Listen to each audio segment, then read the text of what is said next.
Not just yet, Buster. What do you want, Ebony? Respect. You got it. No. You don't understand. You used me. Do I mean so little to you? The moment Ram shows a speck of interest, you go running scared. I'm scared for you. I'm scared because you mean a lot to me. Oh, please. Spare me the sordid lies. I felt for the first time I was dealing with an equal.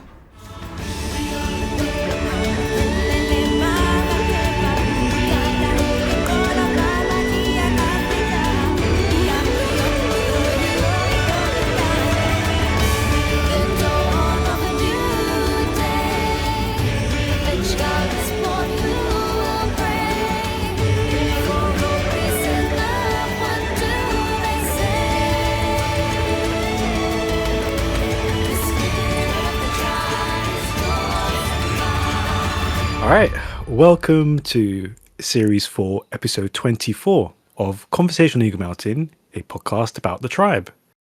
I'm your host Lance, and joining the podcast panel today is Liz.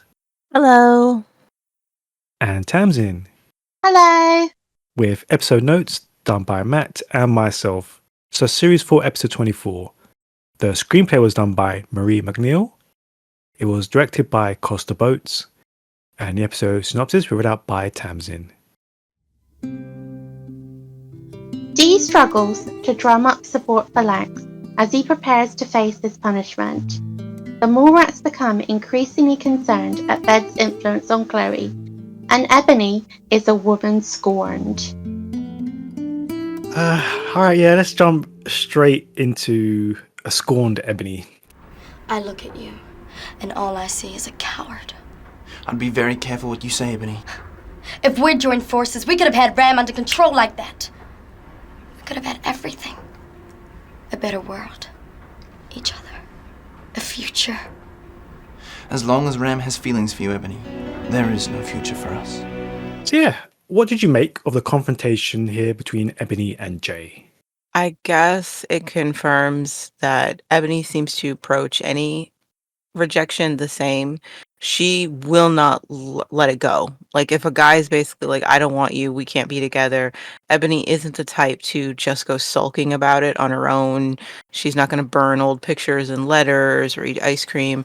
She will keep confronting the object of her affection and shame him over and because, like, I mean, that's what she did to Bray. She would constantly, whenever she got in her head that she still wanted him, she would hound him, constantly bringing up the fact, insult him, anything she could do to keep his attention, anything that would bring him back into the fold. But she won't win them over with sweetness and light. It's always, it's anger. You're a terrible person for doing this to me. It's actually kind of funny when you think about it, because if you were trying to get someone back with you, why would you say terrible things to them? Because why should that convince them to come back? But that is the way she does it. And that is a common thing for some people to do, to insult you, call you every name in the book, and expect that will make you change your mind and rethink things. At the end of the day, she just wants you to know how upset she is that you're doing this to her. And you're the only one with the power to make her not upset by changing your mind, I did find that interesting, that consistency in her character. No, I agree. Yeah. I mean, they did a lot of filming in that lift as well, didn't they? Right. It was exactly the same shot for shot almost. The way she would come into the door and... Yeah. She's stopping the elevator. She comes in like a horror villain. Like, da-da! Yeah, she does. I think Liz has hit the nail on the head here. This is just Ebony. This is who she is. This is how she reacts to the situation. And there's no real talking around it, because she wants him to say something other than this, and he can't, because the odds are not in their favor on this. He's just trying to be sensible, and she doesn't want to hear it, basically. She's built up this thing in her head where we can take over the technos. Me by your side, we can run this thing. Without factoring, so maybe he could run the army part of it. But would the other technos follow him? Would Java and Siva follow him? No. That could have actually been an interesting aspect to the conversation. because again, there are not enough words to make this a compelling conversation, but they never really go into why Jay isn't tempted. Like Luke, it would have been blasphemy for him to like, because Ellie suggests the same thing to Luke. You could run the Chosen and create the dream that you claim you're trying to do. If you're with the Chosen because you believe they could make the world better, why don't you stop Jaffa because he's crazy and awful? And Luke actually took the time to express that he could never do that. And you understood it because in his religion that he's following, to take over the Guardian, that would be blasphemy, Yeah. Jay never actually discusses why he isn't tempted, because I do think James is showing something in his eyes at the very idea that if he took over the Technos, he could have it all. He could create the world that he's desperate to create. He could have the girl he's falling for, and he wouldn't have to put up with Ram anymore, who he clearly doesn't even like. But there's no actual explanation as to, well, what's stopping you then? And I'd love to explore the fact that Jay knows he's not competent enough to do something like that. Because he's not. It would be an amazing moment of self-awareness, or just anything. It would just be nice to know why he isn't tempted to do this thing that would allow him to have it all. Why he is so quick to give up on the idea of having it all. Yeah. Because he's very quick to just accept Ebony's a no-go, I can't have her, and shuts it out completely. And here she is saying, dude, but if you did it, not only would you have me, but we could create your world. So what is stopping Jay? We could have used that information. I think that would have been nice to know. Yes. Yeah, I agree. And to go through the computations as well. And to show that although they're not that similar, Jay's brain works in a similar way to Ved's, because he's done the computations and he thinks, no, it would just end up in some sort of grim civil war. Ebony does not have the backing she thinks she does, and can I really trust her anyway? Yeah. But you're right, without enough words, this isn't a proper conversation. They're just going round in circles. Yeah. But it feels like I listened to the episode, I think it was 22, that we were talking about when we talked about the face-off between Ebony and Amber. And again, not enough words. So that's a symptom. That's what we're not getting enough dialogue to propel things forward, to telegraph how people. We're getting none of that. It's just fill in the blanks yourself. They can't be together. She wants them to be together. He says no. Over and over again. That's it. Yeah. And it's Yeah. like, why are you starting what could be something compelling if you have no interest in making it compelling? Yeah. And it happens a lot with a conversation. Yeah. And you're kind of like, okay, I'm invested. I'm interested. What is this person going to say? And then they just stonewall you and the conversation goes nowhere. And you're like, oh, so it's just a repeat of what they've already said. Great. We didn't learn anything extra. Because you're not learning anything extra. And the whole point of conversations in a narrative is to propel the story and to get more information about the characters. And I mean, that's what exposition's for, right? Yeah. And if you're going to have this conversation with this dramatic, here's Johnny entrance into the elevator with Ebony, use it to give us more information about Jay or the situation rather than just a repeat. And they do it twice in this episode. And again, we learn nothing extra from these scenes. Even push in on Ebony and why, when she's such a survivor, when all of her instincts are there to make sure she makes it out of situations, when it comes to a guy like this, all of that goes out of the window.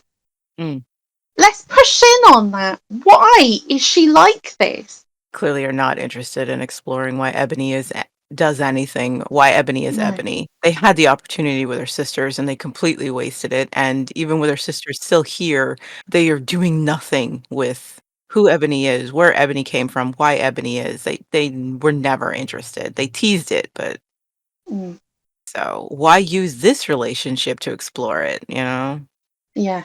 Even though it's a perfect opportunity. Because in the others, you could say that, well, her feelings weren't truly reciprocated, not even by Zoot, and But here they actually are, so you could explore why Ebony can throw everything out the window when it comes to having the guy she wants. Why Mm, then she tends to kind of lose herself in it. But instead it's treated like, oh, but she's that's what teenage girls do, I guess, right? No explanation needed, you know? mm, It's a big shame because, like, as you guys mentioned, like Ebony's always kind of been the one to like dig her claws into someone who's already emotionally unavailable.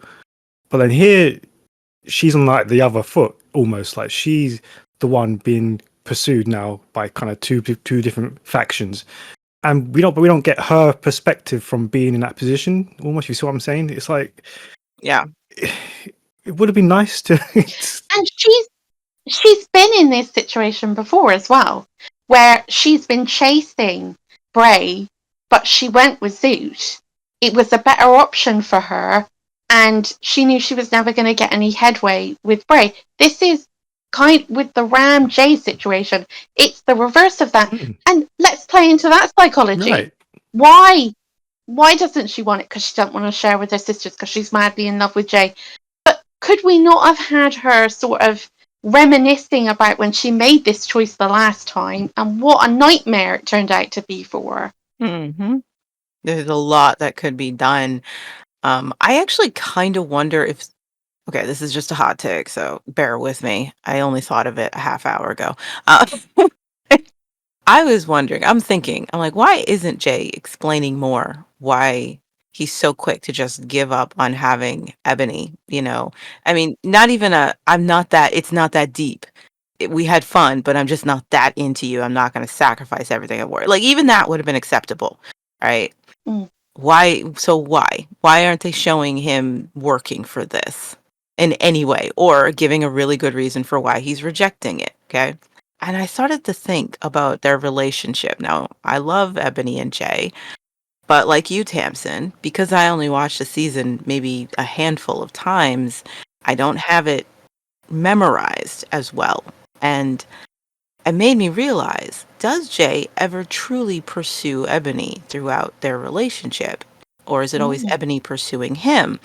And I thought, well, why would they paint it that way? Why would they purposely paint it so that even though Jay gets to play the heartbroken martyr in the relationship, he gets to make the claims like we can be together as long as you do this, blah blah blah. He gets to say all of that. He gets to constantly reaffirm, I love you, you're the girl, but he never chases her. He never pursues this relationship, wondering why they did that. And I, now I don't usually assume that they always intended for him to screw her over and go with Amber later. I Mhm. never just made that assumption. It felt to me they wanted Ebony and Jay to be together. But now I'm Mhm. suspicious. If they actually showed him pursuing Ebony, then it would make him, well, crapping all over her later. Yeah. It would make him quite villainous. But if you constantly always make it that she's the one who had to chase this relationship and Jay just passively accepted the relationship, it's almost a way of keeping his image clean. But then again, like I said, this popped into my head a half hour ago. I haven't had time to really chew on it. No, I think you've got something there. I do think that makes sense. In some level, yes, he's not complicit in this breakup because it was her the whole time. She was making it more than it actually was. And Ebony's such a Ah. like there are so many icky sort of connotations alongside that. Like Ebony's such a temptress. No wonder, and you think, God, that is really icky. But it's the way she's painted. So it's a lot like May and Pride then, in a way. Yeah. Right, except they were willing to acknowledge that, Yeah, Pride. Pride's a douchebag. Right? He's a total douchebag. But here it's like, yeah, Yeah, I just feel like they're kind of afraid to commit to the idea that, nah, he wants her. He totally wants her and would do something about it if they maybe already knew that they weren't committing to this and they didn't. Because again, they don't want him to commit to the technos. They don't want him to commit to any wrongdoing anyway. So why wouldn't they add in, well, we can't make him culpable in the downfall of this relationship if he was never the one chasing the relationship. He can always be, as Tamsin said, well, who could resist her temptation? That's Ebony. He can't be faulted for that, He's only human. because again, the narrative will treat it when he does her dirty like he didn't do her dirty at all. It's treated more like he just came to his senses Yeah. about her. Hell, she's blamed for the breakup, to be honest. And Yeah. yeah, so And you get the vibe that it's too much trouble. Ebony's already too much trouble. Too much drama, too much baggage, too many scenes of hysteria. He's already half out the door. It's an interesting question, yeah. When did they decide? yeah. Yeah. I mean, it could just be good old fashioned misogyny, you know what I mean? All that Oh, stuff. come but- on now. Yeah, I mean, I think that's what it is. That plays a part when it comes to Ebony. But yeah, I just thought that was interesting. I'm like, why isn't he been given more words to explain why this isn't worth it to him? I think there's only one time in their relationship where Jay runs after Ebony and chooses her above all else, and it's literally because he already lost everything else. She was literally the last resort. I also think you can see in the way that he looks at Amber in that scene that he's already smitten. He thinks she's the most impressive thing he's ever seen.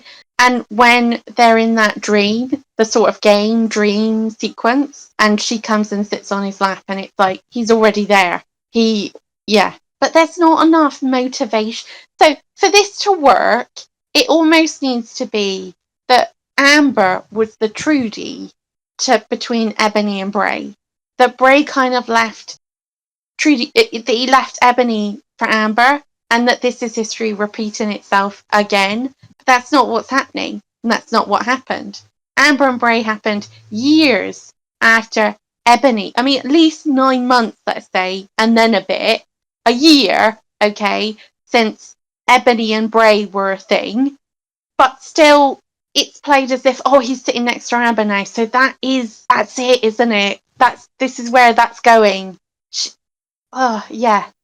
You might be onto something there. Even I know we're no longer really talking about this episode at this moment, but the whole theme of it being Bray and Ebony and Amber all over again, it is actually quite similar to the Bray and Ebony storyline, because what happened in that one was he was with Ebony, and while they were clearly struggling in their relationship by the flashback that we get in season 2, she wasn't on the same page with him about, the world coming to an end and all their parents being sick. She wasn't, a comfort to him at all. It wasn't until she thought he was with Trudy. All she did was see them hug each other. He's, comforting her. Trudy's comforting him. His parents just died and she's up the duff. She immediately ran off with Zoot. And in season 1, it's heavily, heavily implied that she was the one who ended the relationship because she didn't think he was into it anymore. So she was like, I'm out before you can break my heart. And that's what she did. And they do something similar in this season. So you've got Ebony and Jay is reticent because he's like, look, Ram wants you, our relationship's over.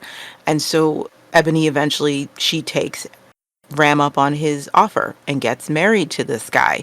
And Jay has the nerve to be completely butthurt and act as though she betrayed him, which gives him a clear path to, show interest in someone else, even though there's more stops on the way, it's more convoluted and all that jazz. It is kind of the same thing. Ebony is still the one at fault here. It's still her. She's still the problem. Yeah. And it still gives the guy the free pass, even though I'm more in Bray's camp in the original story because he hadn't done anything wrong. His girlfriend did dump him and sleep with his brother. You know what I mean? Yeah. But it is slightly similar. Yeah, and the way that Ebony is always on about Amber, it should be, if she's on about anybody, it should be Drudy. Oh. But she isn't. It's always like, Amber's in my way. No, babe, he met her years after he had a thing with you. She's not about it with Salene. Salene was there, kissing, obsessed with Bray constantly. Yeah, she had issues with Danny, but let's be honest, Danny was just Amber's avatar. The one when, but yeah, it's wild. Anyway. Well, just to continue that thought before we move on, and we will, I promise, Lance, we're leaving this. I do think the reason that Amber is such an obsession for her is because of Ebony's obsession with winning.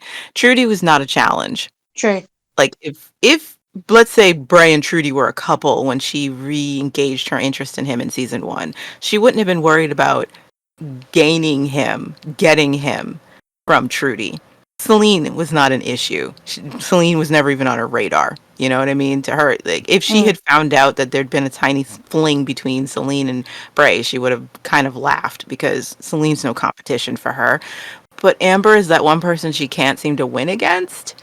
She's an actual challenge. Like his obsession with you, because she tries so hard in season 1 to win him over when he's now into Amber. And it chaps her ass that nothing she can say, no temptation she offers is enough to get his brain off of Amber. So maybe that's why she can't win in that arena. For whatever reason, something special about Amber. When a guy gets his claws into Amber, you cannot get his claws out of her. He's ready to wife her up.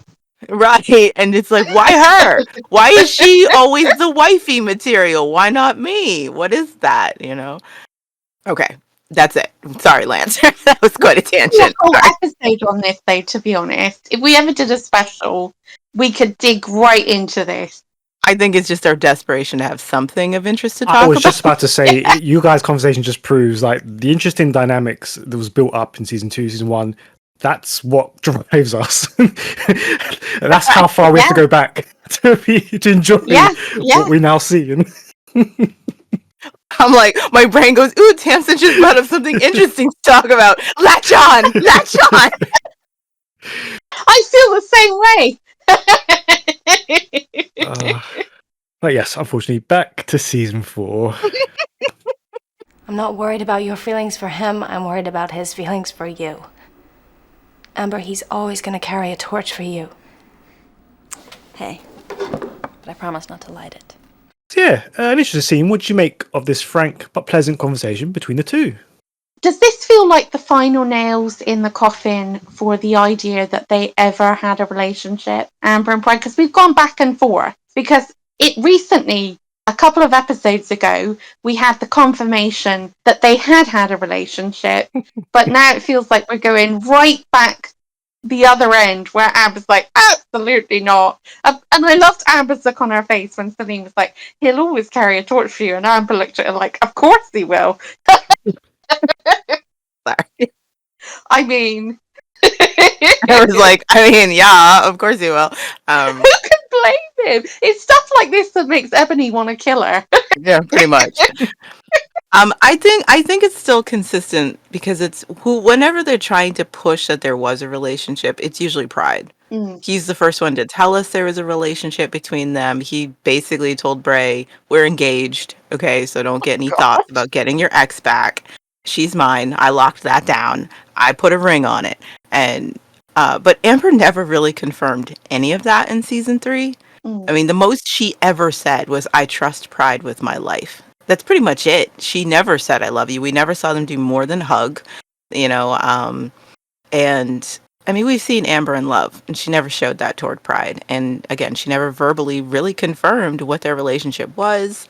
And then, you know, when the season 1 to gaslight Bray, even Pride was saying they didn't have a relationship, on and on and on. But Amber has always been pretty consistent in making it clear whatever was going on with her and Pride, it was more in his head than it was with her. Now, again, that could be in trying to make sure that Amber wasn't culpable in the relationship. Mm-hmm. You know, because they definitely wanted to keep any fault off of her in season 3 for abandoning her friends and letting them think she was dead and still being pissed off at them like they were the ones who did something wrong. You know, like anything to keep her squeaky clean. But so her saying that she never loved him, I was like, yeah, we know. I thought you made that pretty clear that he made this whole relationship up in his head, or you led him on.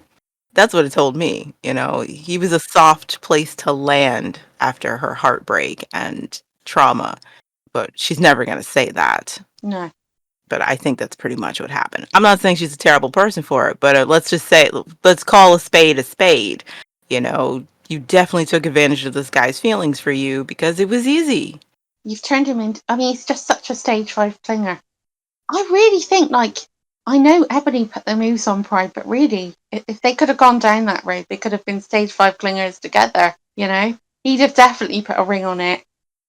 But I like this little conversation. It's nothing special, but it's a nice, friend moment, girl moment. What else is Amber supposed to say to Salene? If she were my friend, the number one thing you could say to her is, Salene, you deserve better. If you have to constantly worry if this guy is into you, he's not the one. Never allow yourself to be the second, what is it, the runner-up prize. Why are you're so worried and upset about this guy, and girl, that's the first red flag. It's the only red flag you need. You're not his first pick, then bow out of this game. If you can't say that to your friend, then the next best thing you can say is, he may feel the way he feels, but don't worry. I have no intentions toward him. And I thought that was a great line. He'll always hold a torch for you and everything. I will never kindle that thing. I will never, ever. You don't have to worry about me on that front. I can't control his feelings, but take it from me, I will never feel the same. And I was like, yeah, that's probably the next best thing you can say, rather than run, Salene, or insult the guy. Amber could have gone down that route too. Instead, they kept it nice and sweet. Because I guess it was very diplomatic. Yeah, it was. Even though I would have been like, girl, what are you doing? Wasting your energy on this man. But let's be honest, Selene's in that place where she's not going to hear it. Yeah. What she's going to hear is something completely different. And you've got to be careful when you're advising your friends. You've got to remember they are actually in love with this person. They're not in love with you. They won't listen to what you're saying all the time because they don't want to hear it. Maybe part of them knows, maybe they're living in denial. But the truth is, I think Amber, like you say, the way she approached this was the only sensible way that she could approach it without getting Selene's back right up. Yeah. Yeah. And it was nice to see a scene, like you say, a girls' scene, where they're not at each other's throats over a guy. It was a sensible conversation. It was two people laying out. One person, Salene, was laying out how she felt. Amber was reassuring her, I'm not going to cut your grass. I'm not interested in him. If a torch is getting lit, it will not be from my end. And Salene basically saying, yes, I acknowledge that. If a torch is getting lit, we all know it's from his. Yeah, and it was refreshing. Yeah, and it's fairly rare as well, especially nowadays, like in the tribe where it's all like relationship drama constantly and everybody's at each other's throats, especially the girls. So yeah, it was refreshing. I don't think they've done a great job, though, with this whole Pride Salene thing. No. They did it better with him and May. They were much more intent in their storytelling of what the dynamic of that relationship was. And I don't think there's a great deal of intent in how they're telling the story of Pride and Salene. At the moment, it really is like he was putting it on so hard with her. And then he's basically ghosting her while they're occupying the same space, if that's even freaking possible. We haven't gotten any more insight into what is going through his head. Is he enamored by Amber's return, or is he just so focused on stopping the technos that he's blinded to everything else, So I'm not invested in whether they actually are into each other, whether Selene's going to get a happy ending with this guy. I don't even know what she likes about him right now. Like, Salene, babe. I think going back to the May and Pride situation, it was very illuminating when it came to fleshing out Pride's character because of how he treated May was so different to how he'd entered the season, and it gave him a dimension that wasn't particularly nice, but was much needed, really, to make him more of a character than just this mysterious stranger who is obsessed with Amber and is and the way the revulsion he felt towards May as a person, but that he still wanted to sleep with her. That was all interesting stuff, really. Not particularly nice, but human. And it feels Yeah. like with Pride and Salene, they're the only people left in play that could potentially be together at this point. Because they're never going to hook Salene and Lex up. And it feels like everybody needs to be in a relationship or approaching a relationship. You've got these two children that are kind of adults that are towards close in age. It feels like let's just put these together. And like you say, again, it feels like the way I used to view Ebony and Jay, of it being much more of a relationship than it feels at the moment, is the way I'm now viewing Salene and Pride, because I remember this as being something different to what it actually is. When you break it down, it's again a man who's being very, I won't commit to this, and a woman who is on the outside trying to fathom what he feels about her, him keeping her at arm's length, and then yeah, that's what this feels like. It feels very similar. That might just be me. No, you're right. I mean, again, the memories of season 4 are vague, and that might have just been a coping mechanism. So having to sit down and study it, you're just like, wow, there isn't much of a relationship here. I think the fandom has maybe made Salene and Pride more than it was as well. Yeah, shipping can do that. That's true. You know. But yeah, you're right. It feels like there was more than there actually was. Because at the moment, it felt originally like this was a positive relationship for Salene, but now when we actually look at it properly, this is just as negative as it was before. If anything, she's the Ryan to his Salene now. Wow. And I thought Karma was done punishing this poor woman. My goodness. But yeah, you're right. Because I'm thinking, what, aside from Pride trying to get in her pants, at the same time as telling her that he's not ready to commit to anything, and stealing a few kisses here and there and on, what does he do to pursue a relationship with Salene? Yeah. And I'm trying to remember, and again, my memory is cloudy with the season, so maybe there is going to be a scene when Amber's not in the room finally that will remind us, okay, they are supposed to be working towards something, but I can't remember anything, and it just seems like Salene spends this entire relationship babysitting him, dealing with his crap, him stealing her stuff for the game, and just on, and then May coming back, and I just, like, when did these two have an actual relationship? I'm waiting. I'm wondering. When does it actually happen? Yeah. Right, yeah. But is that just all of these relationships being undercooked though? Because Lex and Ziva are undercooked. Ram and Java are not. They've not even put them on the griddle. Chloe and Ved, which is meant to be this like really important shipping relationship. When you break it down, it's just two sulky teens that don't even really appear to like. Chloe doesn't really even appear to like Ved that much. Things are just starting to hot up. Nothing was hotting up. Because nothing was there. It doesn't exist beyond your warped imagination. It felt real. Admit it. But it wasn't. What about that Foxy chick? Amber. Mine, you. We've finally got her in reality space now. She got away. Where did she get away from, Ved? She didn't want to model anymore. Girls, huh? Forever changing their minds. But you have to admit, though, she was a bit of a looker. Prompting him to visit her in person and ask more questions about her time in captivity, which she describes as a violation. So yeah, how did you react to Jay's time in reality space? I would argue that this is one of the few good scenes in this episode. Yeah. It's informative. A lot is being done here. I like the conversation with Ved trying to pull his brother into something that is really important and interesting for Ved. They clearly have trouble finding common ground, and this has probably always been their dynamic their entire lives. And it it seems more than, say, Ved wanting to show off, like, "Hey, look what I can do, big brother." He seems genuine in trying to get, you know, Jay to just check it out, just see what it is. Even trying to like honey him up a bit. Like, I mean, you'd get a chance to see what you were leaving you out of. It seems to bother you that you're being left out. And Mm. there's so many motives you can attribute to what he's doing. He could be trying to connect with his brother. He could be trying to pull his brother into the fold. He could be trying to impress his brother.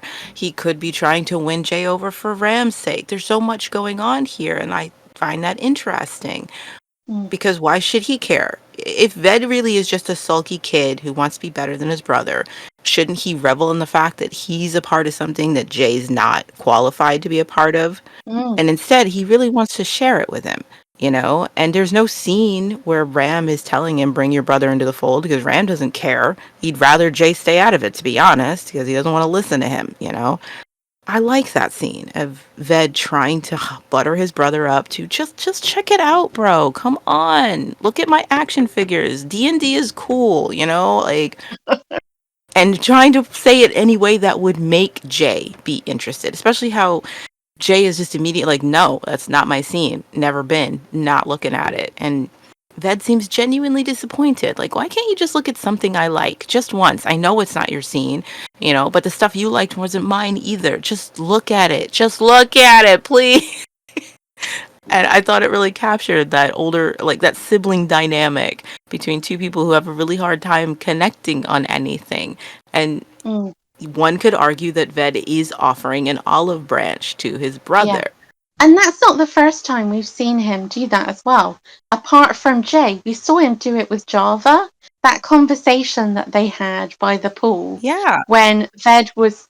And so that is a tendency that he has in his character. So, yeah, that feels like consistent writing. This feels like this is the thing that he would do.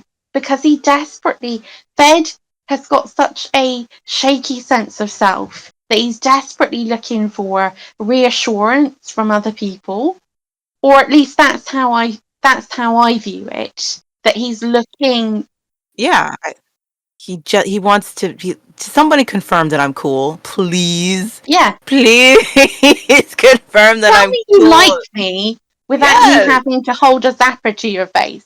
That's what Right. he wants. He wants confirmation of genuine feelings.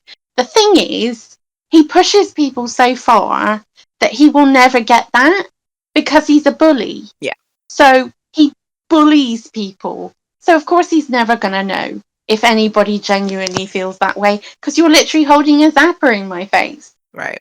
So yeah, I like that scene. And then when they get in, again, I thought this was a decent reality space scene. Because we get to just sit with Jay's discomfort as he's reading the situation. Like he just if you look at his face, you can see that he's taking in the fact that I can feel the chair. It's different than the one I'm actually supposed to be sitting in. He's taking in Mm, the sensations of being in this place that he's never mm, done this before. He's not entirely comfortable, but he's trying to get his bases because he doesn't know what's going to happen next.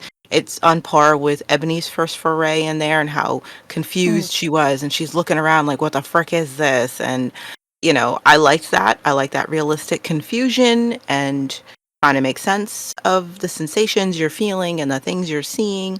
Loved all that. And like Ved's already programmed it, so he's staged a scene for them to already be sitting in. They didn't have to walk in the room; they're just there yeah. in the scene. And he's got these ladies on his arms, and he's studying his brother, just waiting for him to be impressed, just waiting for his reaction to it. And then the reveal of Amber coming in, which I like that confirmation that once they have you, They've got you. they don't need to have you. They've got you. Like Yeah. that, you don't have to continue being hooked up. They can still use you the way they would like to. And Which, yeah. I like Jay's horror. at it. I've got a question about that though. Don't think about So it. obviously no.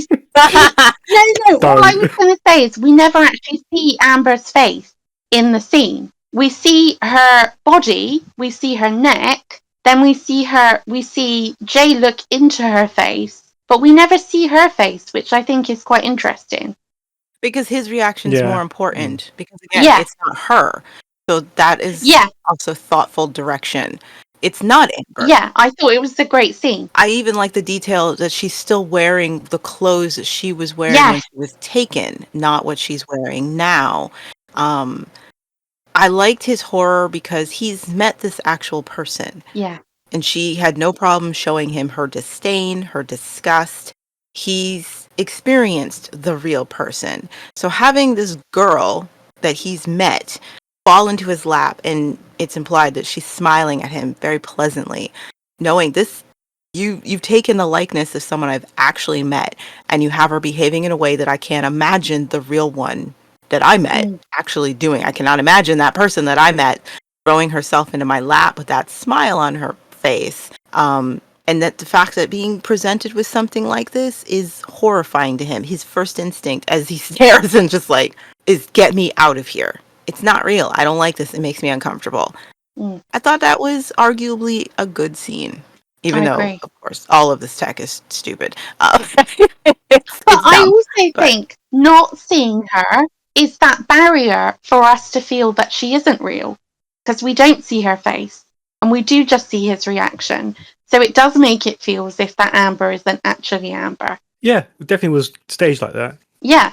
But it's just kind of weird, like that Ved believes that this is what would entice his brother into his world. Like, yeah, that's... You know what I mean? He doesn't really know You don't him, know though, each other at all if you think this is what Jay would like. But he doesn't.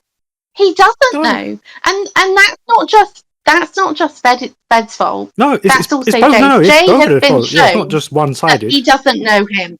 Yeah, they don't know each other. And I think you can probably lay this at Ram.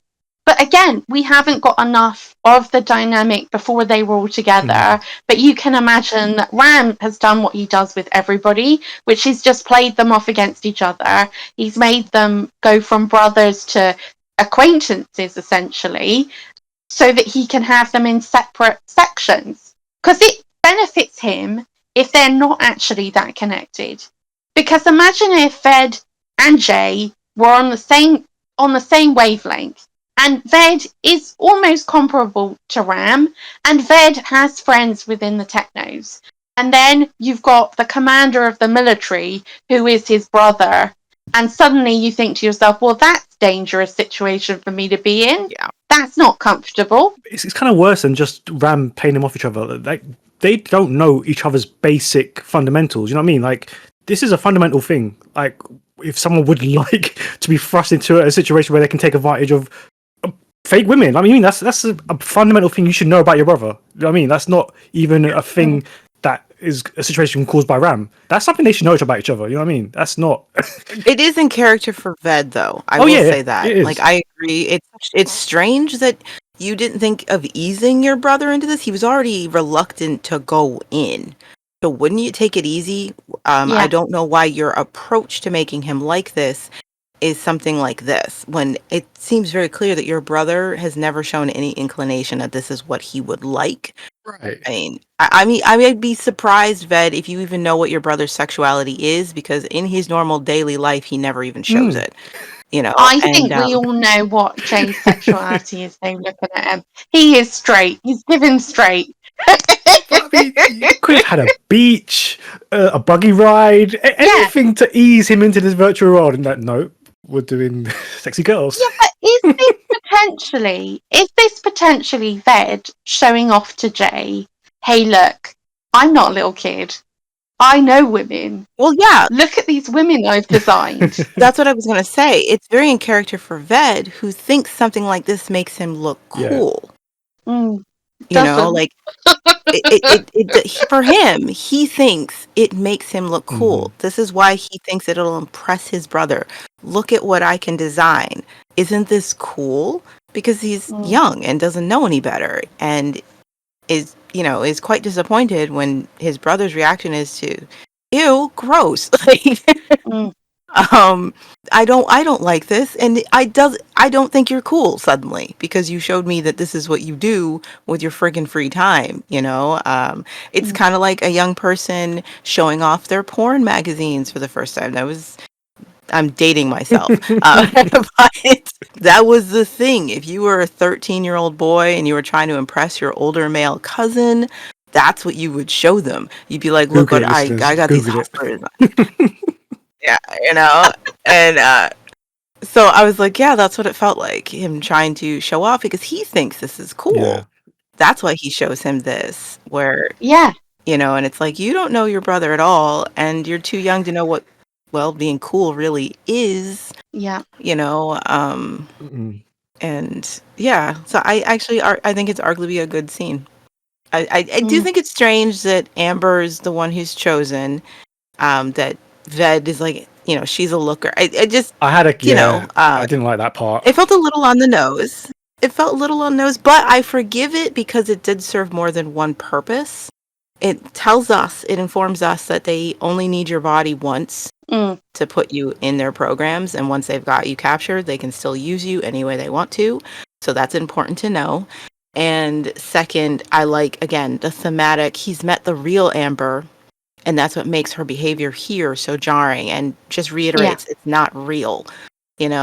So I will forgive it because it did serve a purpose in the storytelling. And it confirms with the slip from Ved that Ved actually does know everything that's going on. Right. Because he says she got away from us.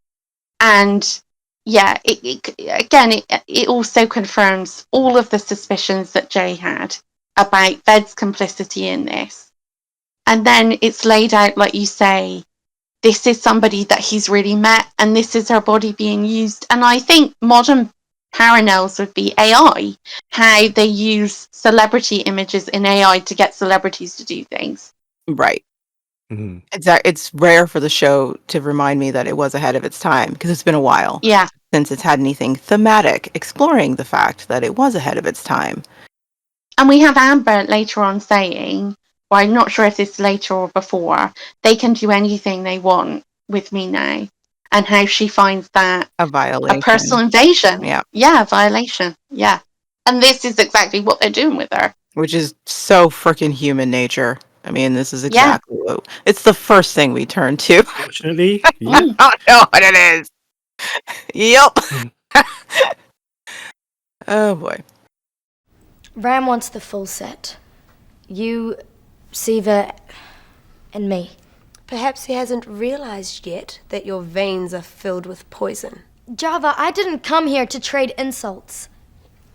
Okay, I just want to get Ram off my case. What Ram wants, Ram gets. Mind you, the idea of you being around on a full-time basis does fill me with horror. It doesn't seem like a lifetime in paradise for me either. So are you gonna help? It later turns out that Java's plan is just for Ebony to pretend to be sick, presumably forever, so that Ram doesn't want to be around her. Yeah. What did you make of Java's plan? Did you feel that this scene was lacking a bit? Just a little. Because this is really important. This is the first time that we have seen them in a room together where they're not. They've got a common, united goal, which is Ebony's not going to marry Ram. Neither of them want her to marry Ram. They're on the same page on this. And yet, this is could have been a really interesting scene, but it's just gone really quickly. And it feels so throwaway. In the way that the Jay and Ved scene didn't feel throwaway, this one feels throwaway. Yet this one is just as important, if not really super important, because there are only a handful of times we're ever going to see Ebony and Java working together, honestly, for the same cause, and yet it didn't feel epic or important at all. What did you think? More words. Exactly. There's so much that could have been explored here with this conversation, and it really just chooses to do the bare minimum. This is a very interesting concept, and there's so much more we could have gotten from it. You could have had, like, we could have used this to get to solidify what Java's motivations are throughout season 4, because again, they contradict each other. In this scene, she is motivated by wanting Ram to herself. Okay, obviously this will later be contradicted. But if you had taken this moment to break down what motivates Java, maybe her later actions wouldn't have seemed so contradictory. Anyway, but yeah, like there's so much. I could imagine someone like Java taking this opportunity to having her little sister groveling at her feet, begging for help, and even playing with the idea, like, well, what if maybe you're wrong? Maybe I like the idea of you being stuck with us, and I can torment you, or I could see you screw up in Ram's eyes and him get tired of you. That could be very satisfying for me, and then having to admit she doesn't want Ebony around for her reasons. There's so much more that could have been done to explore their dynamic and the way they've always been with each other, because frankly, I think their sniping is really shallow. Yeah. And you can take the opportunity to actually delve into the interpersonal issues that they've always had growing up together. It's serviceable at best, is what the scene is. And yeah, the solution, it's, even though, granted, on the surface, the solution is incredibly pragmatic. If you have someone who's afraid of being sick and germs, and I can't remember what the phobia is actually called, but you have that kind of person, the easiest solution is just to not be well around them. But then again, how long is Ebony supposed to do this? Forever? She's supposed to she's going to have to come up with some chronic disease to keep him off her back? I mean, maybe Java was just hoping that he'd be so disgusted by her being ill that it would just put him off completely. But no. But it's like, that's not going to work, Java, because it's not like you and Siva have never gotten sick. Yeah. And it's not like he divorced or dissolved the marriage the minute you guys got sick. He was just like, stay away from me until you're better. Oh. And you did eventually get better. He didn't tire of you. It was just, I don't want to be near you right now. Talk to me when you feel better. Have we seen them being sick, though? No, I think it's, I just mean that's implied. And I do believe there might be a scene where either, it might have been Java or Siva, it might have been Siva, who like sneezed in his presence and he was like, "Ooh, don't come near me until you're better." I think. Because if it was Java, he'd just be like, throw her out. I don't want to see her again. Probably. But yeah, it's cute.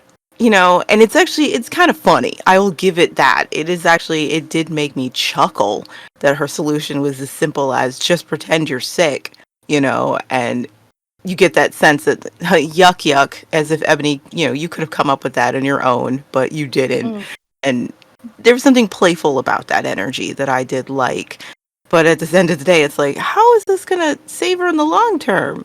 If you really don't want your sister to marry Ram, shouldn't you help her come up with a solution that would make him lose complete interest in her forever? Yeah. And that's why the scene doesn't have its impact, because this is the time that these two have a common goal. Ebony doesn't want to be with Ram. Java doesn't want her to be with Ram. Okay, so let's come up with a solution that Ebony couldn't have thought of on her own, that actually shows Java's insight to who Ram is, and that would actually make him lose interest in her. And instead he went for the laugh, which is cute, but means everything falls flat and is empty. Because, like, Java, are you not committed to keeping Ram and your sister away from each other? I also want to say, before we started this scene, Java was staring at a picture of Jay on the laptop. Mm-hmm. Yes, that's what I'm talking about. Still strong.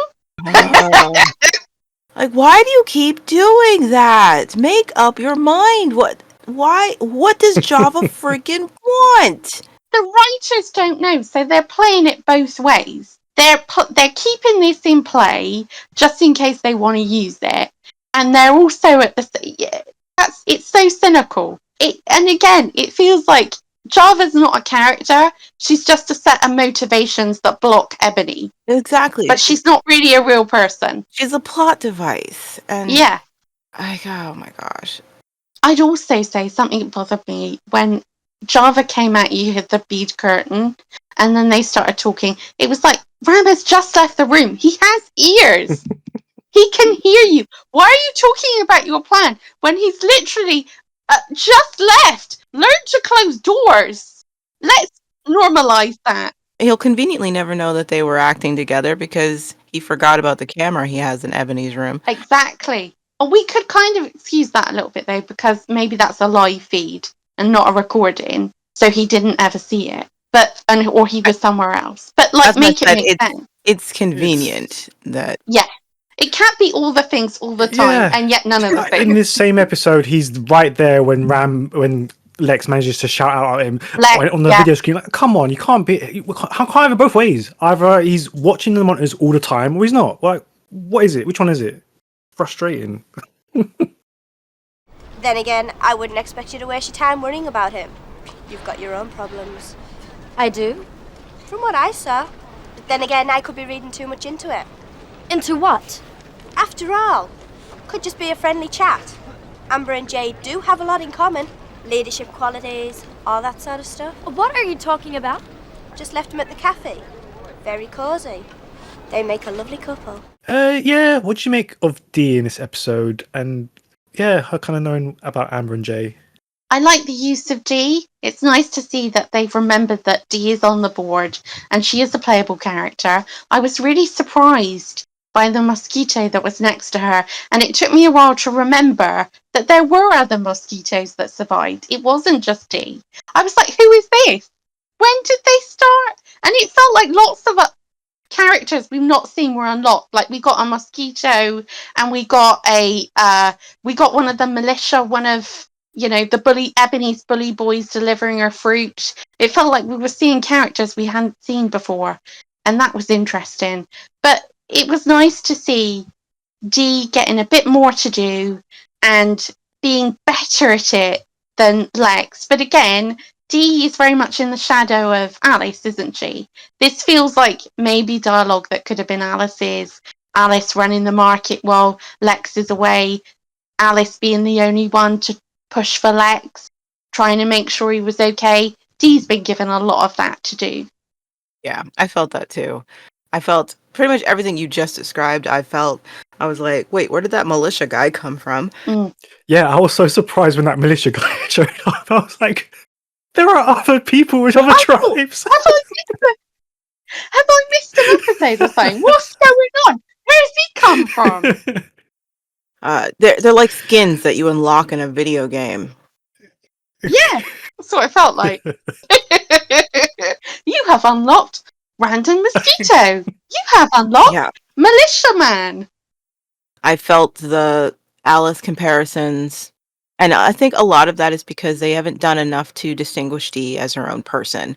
You know, she is too much in the shadows, and there's not a lot of time exploring Dee as a person, what she wants out of life, what she enjoys. She, from the moment we met her, is sort of just going along, surviving. So yeah, when she does have a moment where she's highly motivated, because she does like Lex, and I think later, I don't know when it...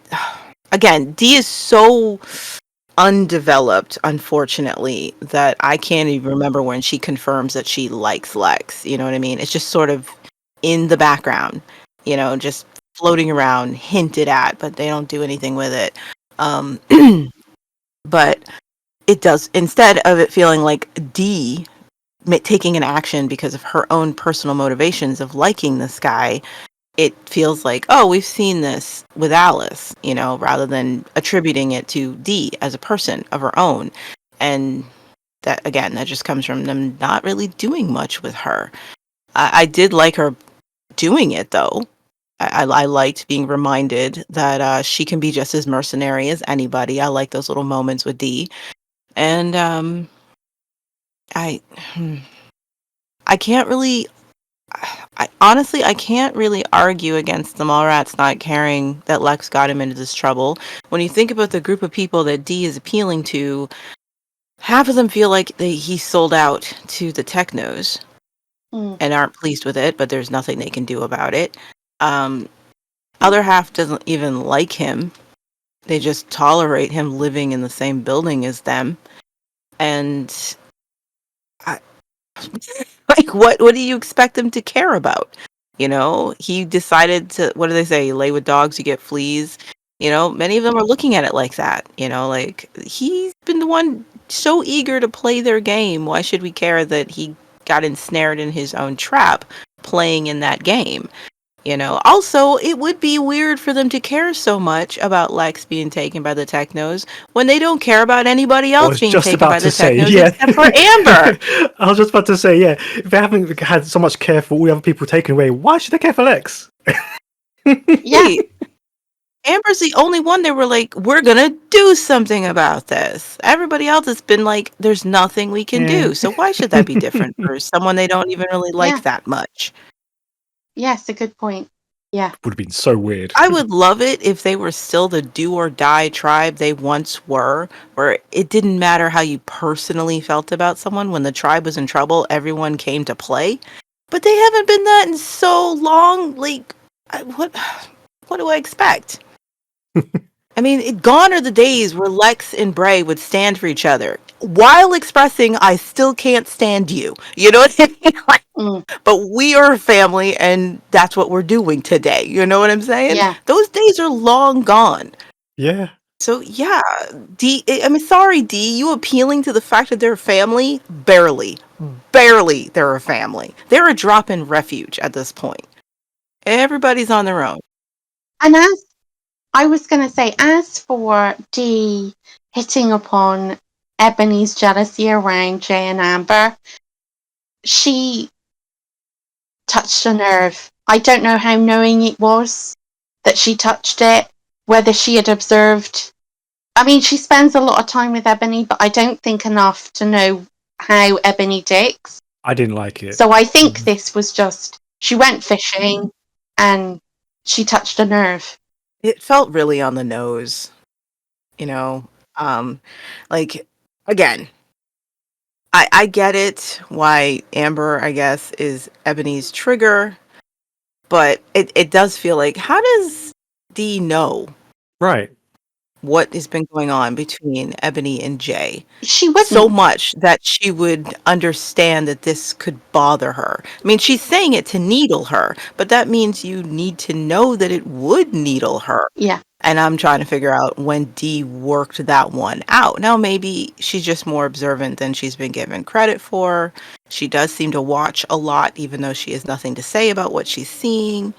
So maybe she has noticed that Ebony and Jay spend a lot of time together and has assumed for herself that Ebony's interested in him.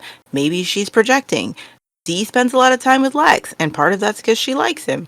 But this is this is just us speculating. It's not because it's in the story necessarily. And so, yeah, it's like, how did you know that saying something like that? Because it also implies that you were aware that Amber is also a trigger for her. You know, like, how do you know this, Dee? No. It feels like the narrative making it clear that this is the obstacle. This is the real obstacle in Jay and Ebony's way. Not Ram, not their morals, not the city. It's Amber. She's the obstacle. And they're going to really lay into this being the obstacle in this relationship. And it's a missed opportunity, though, isn't it? To flesh Dee out a little bit. Like you say, she watches. It's obvious she listens, because sometimes she tells us what she's heard. It's a missed opportunity that we don't get that side of her. They're so busy filling a void left by Alice that they don't think, okay, but how could we do this and make it D-shaped? How could we make Dee the sort of person who isn't always wants to respond immediately because she's too busy listening and thinking, maybe I'll keep that in reserve for a day, one time, when I need it. It's just disappointing, you know? But yeah, like you say, it's all prior audience. It's the knowledge that the audience already has, that this is a triangle of doom, basically, between Amber, Ebony, and Jay. And the trigger, by Dee saying this, it triggers Ebony, but that's the knowledge that we, the audience, have. Dee herself would not have this knowledge. Doesn't make sense. Or if she does have it, let us know how she has it. Let us How know does she that get it? she's Yeah. been Right. watching Jay and Yeah. Ebony and is like worked out that you are totally into that guy and this is why I Yeah. think so or whatever. Just, but you know, like they remember Dee existed and did something with her. Mm. I mean, yeah, this touches on things that you've all said before. It's just missing conversations that we were just not being given between characters and the whole tribe itself. So, yeah, it just feels like a shorthand to get where we need to get. It's not even like you could give the benefit of the doubt and say there's a missing scene. They filmed a scene, but in the edit it didn't make it through, which happens a lot of the time. But you can't even give it that the benefit of the doubt. No, This is it's just they yeah. wanted to confirm to the audience again. And they're going to confirm it again and again and again as they hammer it home. And again and again. Oh yeah, of course. Yeah. Amber and Jay, everybody. Friggin' get it. Jeez. And this kind of sends Amber on a tailspin, of which she'll never recover from. Yeah. In terms of the way the fandom look at her. Yes. And it's so unfair. It hurts her very badly. It's very unfair to Amber, when you constantly make her the problem. Yeah. It's kind of like, you know how a lot of people called Bray a womanizer, and I would defend him to the ground and say that he wasn't? It was often because of how many women were into him, were losing their minds because they were just like, but I love him, I want him, why can't I have him? It was never really reciprocal. He had some reciprocal relationships with women. And it was like, but Bray isn't actively seeking these women out and breaking their hearts, and so he doesn't fit. He's not a womanizer. He just has a pretty face, and all these girls want him. But basically, because the narrative made him that guy, the guy that young women are taking pills over and going to bat over and trying to kill each other over. It gave him. He was the one who was suddenly responsible for their behavior. So when you make Amber the thing, the stick in the spokes tires of so many relationships, she is never going to be forgiven if she ends up winning, despite the fact that she may not have pursued it or wasn't, you know what I mean? Like, you just set her up to fail. This is like bringing in Danny immediately after killing Amber. You set her up to fail at being accepted by anybody. And she suffers terribly for it. Yeah. Long before she deserves it, because there will come a time when Amber does deserve some of the hate she gets, but she gets it way before that, because almost from day one she's been the obstacle for some young woman to have the man they want. Yeah and it's a shame. It's a real shame. Like, oh my gosh, leave her alone. And I think that it seems to bring out a really internalized misogynistic flair when it comes to Amber as well. The majority of the fandom is female. We can't escape that. And the way that they view Amber, many of them, it's uncomfortable. Yeah. Because she's the problem. She's getting in the way of Ebony. Ebony should deserve to be happy. Ebony is the last person who deserves happiness. She doesn't deserve to be happy. She doesn't. There's this narrative around Ebony, like, oh, just let her have this one thing. Why? She's taken everything from everybody. Why should she have anything? She should never know a moment's happiness. She's an awful person. Now, we love her for that. That's the reason why we like her. But we should not be giving her rewards for it. We love you, but you're awful. But we love you because you're awful. I got nothing. That was beautiful. Honestly, if you don't give in your writing, if you don't give your characters a lot of substance to work with, the fandom has nothing to fall back on except their own personal wants and wishes. Yeah. And unfortunately, there isn't a lot of substance in season 4. So it's no wonder that the thing that pretty much every fan clung to were the relationships, their ships. Yeah.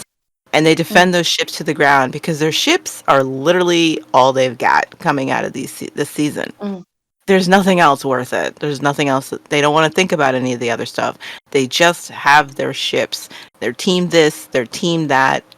And That's it. That's all that matters. And the rhyme or reason of the ships doesn't matter. The reciprocation of the ships doesn't matter. All that matters is I hate this character because they got in the way of my ship, you know, and because that's literally all you've got to hold on to. There's nothing else happening here. It's a will they, won't they season for everybody involved. And once they do, we don't know what to do with them. Break them up. Yep. Break them up. Who cares anyway? Lex will never be more than a level 1. Say what? You know, a level 1 player.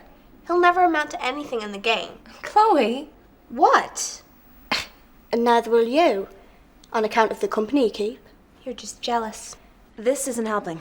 So yeah, panel, what do you think of Chloe's behaviour and the Morax's response to it? Now, Chloe, since she came back, not in season 3, but since we started in season 4, Chloe's not been quite right, has she? She's not been herself. And I don't think that's the effect of Ved. I just think he's bringing out a nasty side to Chloe that's never existed before. Yeah. And there's been no exploration of it either. Yeah, but she didn't come back right. This is not Chloe. This is And yet, Chloe. this is the Fake first Chloe. episode where someone actually says this isn't Chloe. Yeah. All of these episodes, we're on episode 24, and this is the first person who's known Chloe since before the season started who has straight up said this isn't Chloe. Because I want you to think, we knew this wasn't Chloe. We knew it from the minute this season started that Chloe was not in character. Okay? But the other characters just sort of shrugged at her behavior. It was never in the dialogue that Chloe was acting differently than she's supposed to be acting. They just didn't know. They always seemed put off by her behavior, but they never expressed that this isn't you, Chloe. What's going on with you? You are not acting like you normally do. If you had never seen any other season but this one, you would know what they were talking about. Like, Trudy actually saying this isn't you, Chloe, for anybody who's only ever saw season 4 would be like, but it is her. This has been her since we met her. What are you talking about? Yeah. You waited till season 24 to address the fact that this is not her normal behavior? Really? Because she's been nothing but a petulant, bratty child since the season has started. So how is this behavior any different for anyone who's just tuned in for season 4? Yeah, I agree. Yeah. And she's just obnoxious. I remember thinking she was obnoxious the first time round. Now that I'm older, I think she's even more obnoxious. I mean, don't get me wrong. I think she plays that bratty teenager really well, but it's too well for me. For my sensibilities now, it's too well. It's also without rhyme or reason. Again, like, we had to wait till episode 21 to even hear what Chloe thought of the Technos in relation to the Mallrats, what side she was on, all that. We had to wait 21 episodes to even get that insight. So her just acting like this, I don't even care why she's acting like this anymore. You know what I mean? This is just her, I guess. She's just a crap person, I guess. And it's not entertaining or intriguing or fascinating to watch. It's not something I'm invested in learning about, or it because it has no purpose that she's this way. She just is this way. It's like they didn't know what to do with Chloe's character. And there's so much you could do to explore any emotional turmoil she is going through, or if she is feeling a pull towards Ved's way of thinking, you know? But they don't want to explore it, so there's no reason. Why? There's no reason to care that Chloe's being this obnoxious. Yeah, I agree. And as to the effect that Ved is having on her, I mean, yes, you could say there is an effect there. He took her up there. He showed her this silly thing that they were doing. Okay, fine. But actually, she was kind of leaning into this sort of behavior, this secretive behavior, before she met him. So I'm not even sure you could go that far. And like I said before, it doesn't even really seem a lot of the time that Chloe even likes him that much. I mean, it's clear he likes her, but from her end of things, Chloe seems to not think that much of him until the plot says that she needs to, and then she does. It's very odd. It's very hot and cold. Yeah. Yeah. And I don't care if you want Chloe to be obnoxious because she's being wrongly influenced by her attraction to someone. Fine, but can we explore that then? Yeah. I mean, there's so much you can explore for why Chloe might lean into this kind of darkish, awful behavior. This bullying behavior, actually. It's just bullying, you know, because she's been on the backside of trying to do the right thing for so long. Yeah. So why wouldn't she at some point say, you know what? I tried to do the right thing. I got screwed, even by my own tribe mates. It feels good to let your darker side lean out. It feels good to be a bully sometimes, you know. There's why some people lean into it. It makes you feel powerful, you know. It makes you feel like you have some sort of control in the world. And when you know, and obviously it's easy to influence us when we're at Chloe's age and we meet someone who walks around with that attitude, like no one can hurt me because I hurt them first.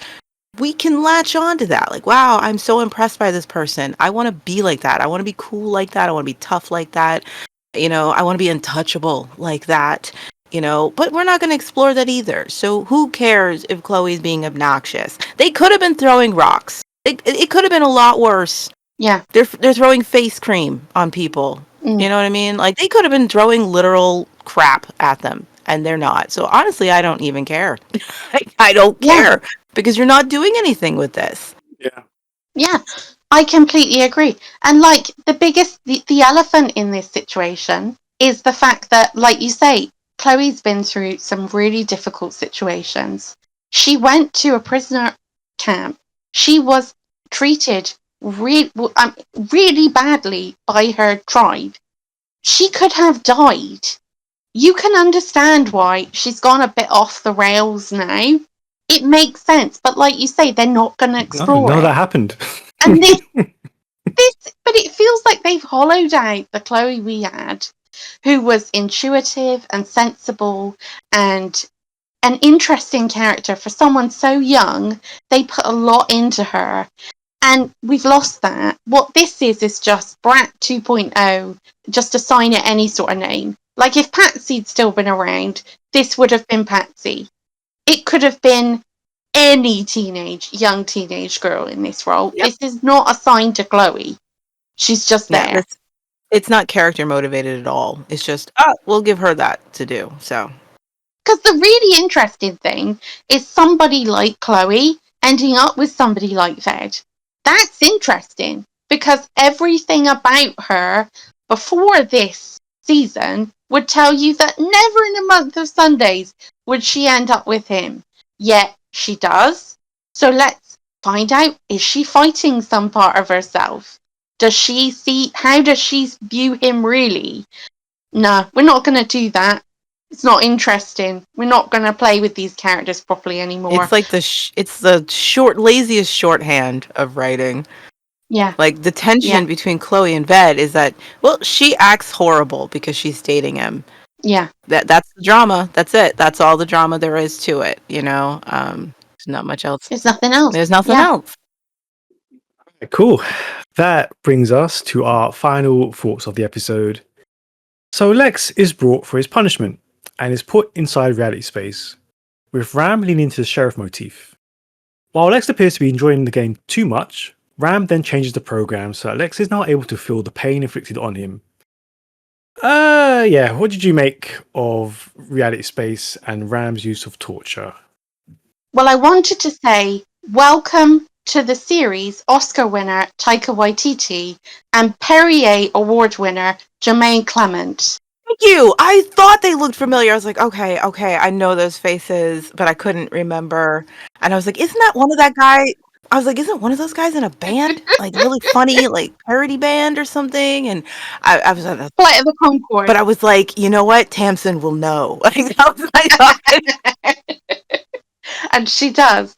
So we've got an official Oscar winner in this episode. As grand as that is. Let's let that sink in. Yeah. We can't avoid You can't the distract tech us, talk. Tamsin. So, okay, I need you guys to explain this to me because I was under the impression that the people who are in the game already experience and feel what is going on. So I'm very confused. I was confused by the scene too. I don't know if it was directed well. I'm not really sure what they were trying to convey to us because now if I can buy that Ram would put him in a game where he is desensitized just to mess with him, to let his guard down. Like, I can buy Ram doing something like that. But the looks on Ram and Ved's face express that they're confused that it's not working. That, you know, he's not feeling anything. Like, look at Ram's face. He doesn't look like someone who's smirking to himself, like, this guy thinks that he's got this on lock, but he's so wrong. That's not his expression. His expression is, I'm annoyed that the game isn't bothering him. And Ved's face is like, oh, okay, you're getting upset, you know. So it's telling me visually that it should be bothering Lex, but it's not, because he's Neo, apparently. Okay, and then he gives him a different program. Now it affects Lex. And I'm like, yeah, I don't understand why the game didn't affect him in the first place. Is Lex special? Did you put in the wrong program? Like, I don't understand this. I don't know. The scene confused me. I mean, again, they could have easily fixed it if Ram was just toying with Lex, but his expression should show that he was toying with Lex. Yeah. Because otherwise I'm like, why wouldn't it work on him the first time around? Yeah, and it does make me wonder if it was poor direction, because this was meant to be an experimental test that they were doing on Lex. So there's room to maneuver to say that they were trying to do something that was different. So maybe they were trying to say, we're gonna set it at what most people feel. Actually, now we're going for full reality. So he will feel things that are more, or he'll feel things that are less. But like you say, the facial expressions are not giving that. It's not giving, the test is correct, or this is what we expected to happen, and now put in the pain receptors. You know, none of that was coming across at all. But no, honestly, I agree with you guys. None of this makes sense, and it's their reactions to it that doesn't make sense. What are we meant to think from this? Either Lex couldn't feel anything, or he's so used to being punched in the face. It was just like another random Tuesday for him. Right, that's what I was like, is that what they're trying to say? He's just so used to getting beat up that he was like, come on, you gotta do better than that. Both of those things can be true, but we need we need the director and the writing team to make it clear. Because at the moment, it just looks like all of that is happening at once. And the motivation's not clear, the sinisterness not clear. Because what we actually seen here is a character that until season 4 we cared about quite a bit, who was an important character. We've watched them be strapped down, prepared for what they believe will probably be a torture. Okay? That's really awful. It's sinister, it's terrifying, and also the woman he's been seeing is in the room to witness this and can't do anything, because if she does, she's going to end up in the chair next to him. But again, it's played for laughs. Yeah. And it's the wrong direction to take the scene in. And it just opens more and more questions the more you think about it. Why does Ram need to feel pain in reality space? Well, I've always assumed his whole goal was to be enshrined forever, like to not feel anything of the outside world. How does that make sense to feel pain? But I didn't think though that it was to not feel anything for. I mean, I thought he still wanted to be able to feel pain, like pleasure. But maybe the pain receptors are easier than the pleasure receptors. Like, I don't know how the brain works. But maybe working out how to not use pain is gonna.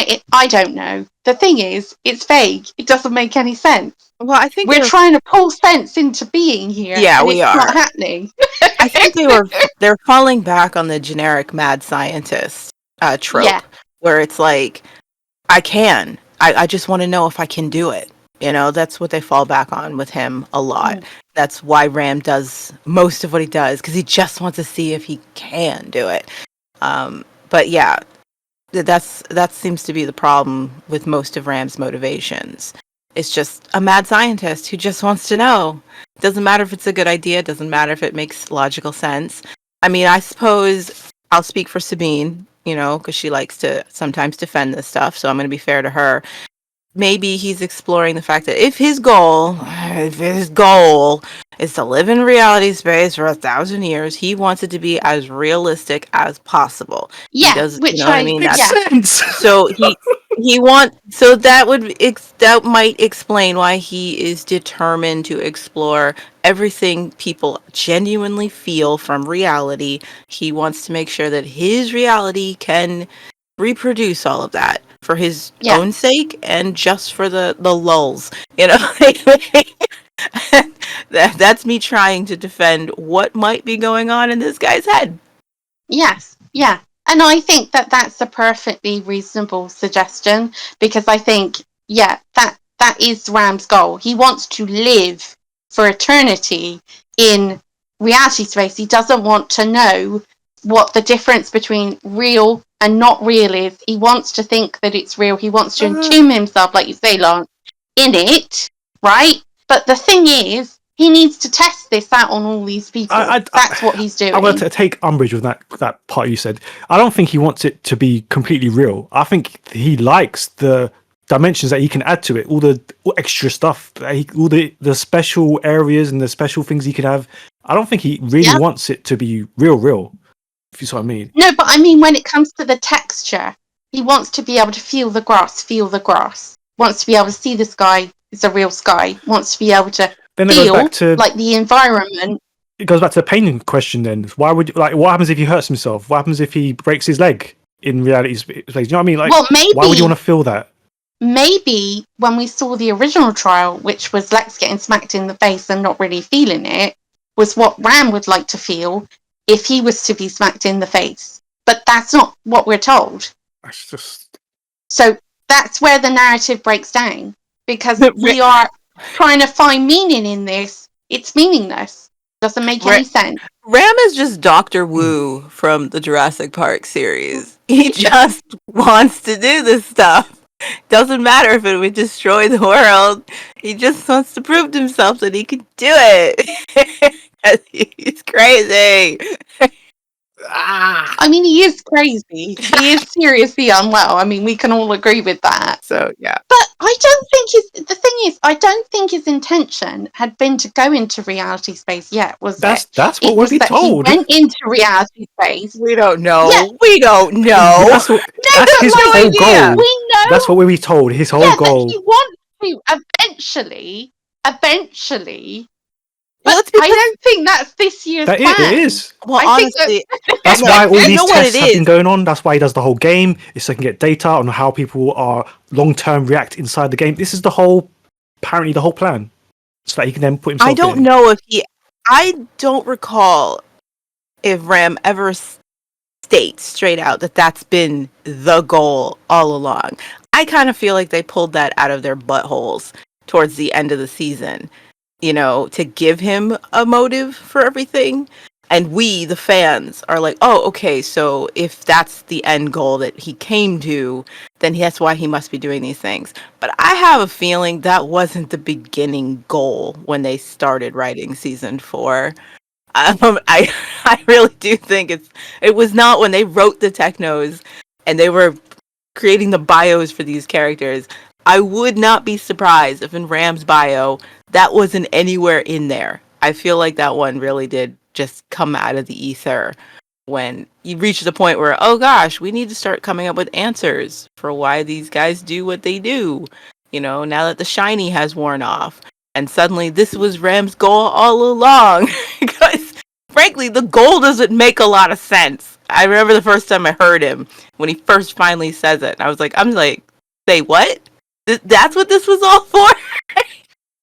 That's the answer to the technos? I don't think it was the original goal. I don't think there ever was an original goal. Just nonsense. That makes this even more depressing. It makes it mean even less sense. It doesn't mean anything. Nothing is nothing is real at this point. It's just words and vapor around us. You know when they say if you look at a shape for long enough, you can make a face? That's what's happening. Oh God. Honestly. Oh no. No, I think this could have been a good scene if it was directed better and used its visual medium to convey exactly what's really happening and what the point of it happening was. And I think it would work if, you know, Ram was just toying with Lex at first. You know, that's part of torture, psychological torment, you know, make him think you've got this unlocked. Lex was already nervous going in there, not knowing what to expect. And then you give him the idea that it's going to be cool. Totally cool. He can handle whatever's going to happen. And as soon as his guard is down, then you hit him with the real stuff. Yeah. If it had been directed more to convey that that's exactly what Ram was doing, the scene would be serviceable. It would work.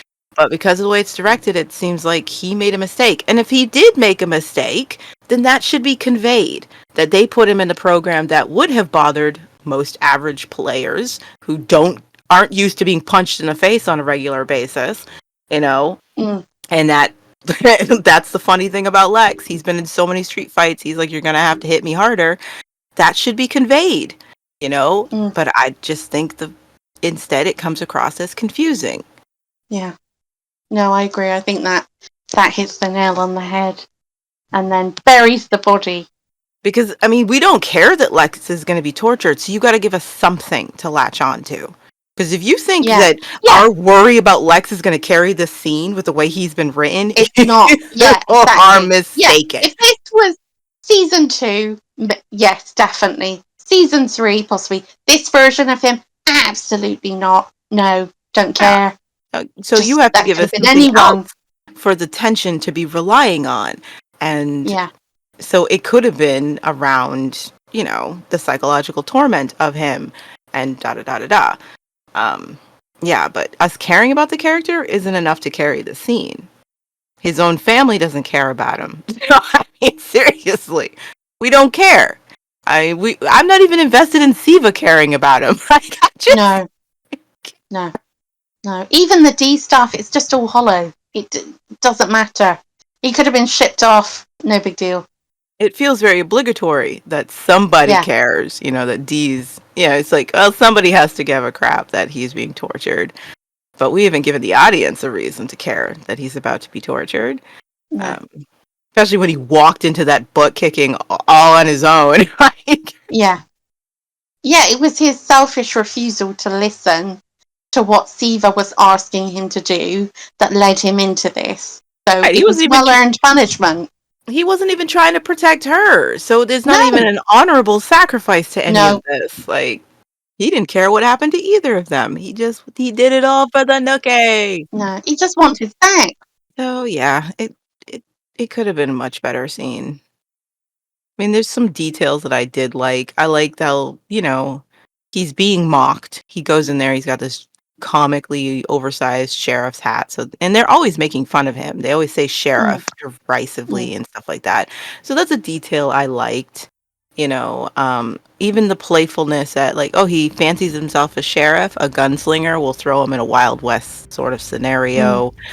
There's some stuff I did like, but ultimately I think the scene just fails at achieving whatever it is they were going for. I agree. Yeah. And you don't feel it, like you say, you don't feel enough of the connection between Lex and Siva and how terrible this must be for her. And especially since Java asked if they could stay and watch, knowing what this is going to do to her sister watching this. And this is another level of punishment for Siva. We don't get that. Yeah, there's not much done with how Siva's really feeling about all this. I mean, why are we surprised? They don't like to explore anything. That brings Series 4, Episode 24 to a close. Thank you very much to the panel, and you can show your support by clicking on that like and subscribe and following us on all the major platforms. You can also leave us a comment or get in touch if you'd like to take part in a future episode of the podcast yourself. Just search for thetribe.co.uk or Conversations on Eagle Mountain. You can also throw us a donation. Just head on over to buymeacoffee.com/thetribe.co.uk. And we'll see you next time for episode 25. Until then, bye. Bye. Bye.